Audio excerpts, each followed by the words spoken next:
If you're into marketing that's so wild it feels like it's from another planet, you're going to want to hit that subscribe button for @BrandTechOff. Seriously, because what we're about to dive into is just, well, it's one for the history books. Yeah, you heard me right. Spotify, the biggest music streaming service in the world, the app that's on your phone and your car, everywhere, has just launched a product that is aimed directly at the afterlife. I know, it sounds nuts, it's a little bit morbid, but trust me, it is absolutely genius.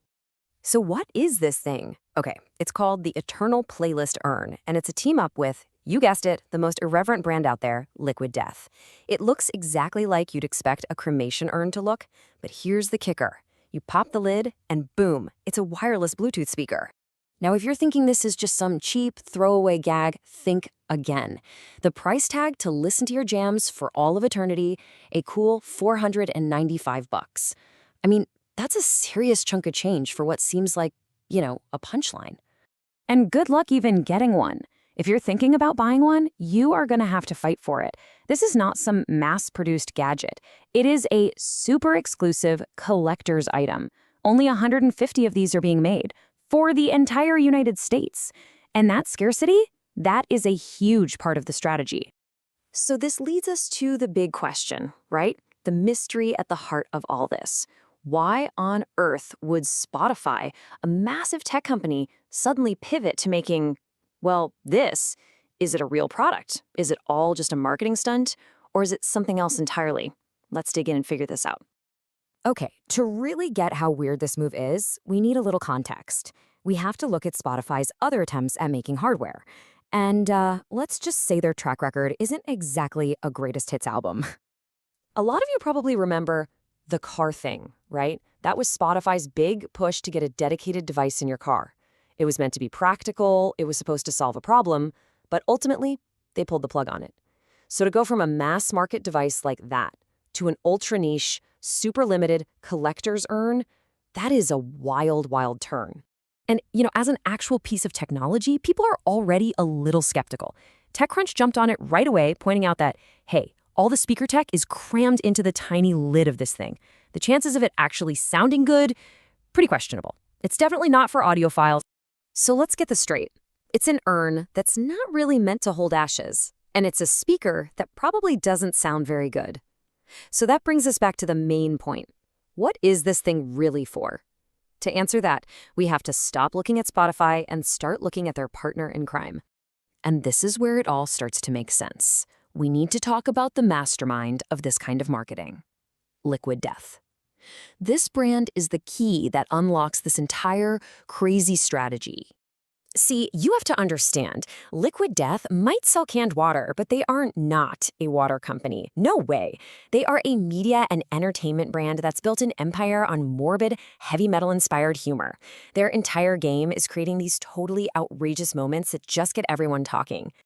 And just how good are they at it? Well, check out this number, $68,200. What in the world could that possibly be for? That was the final bid for a life-sized casket-shaped cooler. They made a cooler. Over 800 people were bidding on it. This just proves that there is a huge, dedicated audience for this exact type of dark, funny marketing. Liquid Death knows their audience, and they know how to cash in. So this urn? It isn't some crazy new idea for them. It's just the next logical step. Okay, so the pieces are coming together. We've got a tech giant with a shaky hardware history on one side and a marketing machine that thrives on morbid stunts on the other. Now we can really see what's going on. And here's where Spotify comes in and does something brilliant. They weave their own tech right into the joke. You go on the Spotify app, you answer a few questions about your afterlife vibe, and Spotify's own algorithm scans your listening history to cook up your perfect eternal playlist.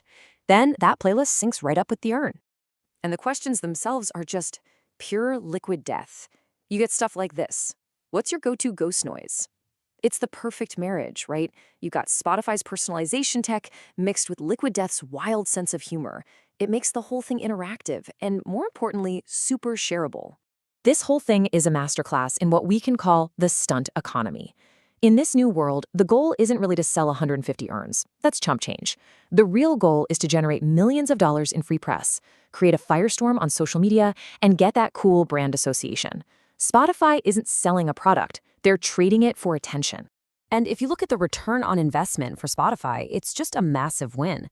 The actual cost to make 150 of these things, it's basically nothing to a company their size.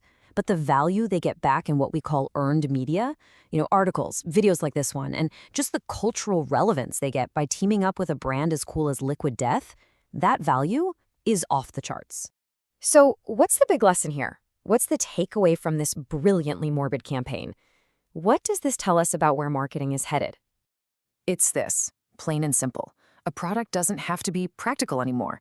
It doesn't even have to be good. In a world where we are just drowning in ads and content, the single most valuable thing is attention.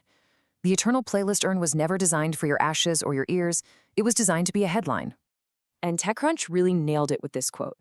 This whole thing is just a perfect example of the insane lengths brands will go to just to cut through all the noise, to make us look up for even a second. It's not about being useful anymore. It's about being a spectacle. Which leaves us with one last question to chew on. We started this whole thing by asking if the dead really need their own Spotify speaker. But maybe that was never the right question to ask. Maybe the real question is, in a world this loud and crowded, are our biggest brands just dying for a new way to get our attention?